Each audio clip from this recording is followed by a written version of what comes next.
Assalamu alaikum, YouTube көршілер, құтман күніңіздер менен Талас обласы Манас районы Покровка айылында мынакей. Бүгін 1 июл 2022. Финка банкта курстың базы 80 сом болыптыр, доллар. Рубль 1.44 дейді. Көптен бері келбей қалдым эле. Көптен бері тартпай қалдым эле, жақсы эле көтөрүлүп калыптыр. Жанындагы эле бай түшүм банктын көрөйүк. 1.44-80 бұл жақта да оқшыш екен. Бұл жақ бай түшім банкты.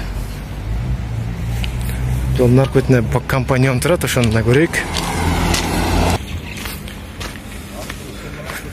Компаньон бұл жақта доллар 79 сом кен, алды ирақ 1 сомға. Рубль 1.44. Жақшы көтеріліп отырын.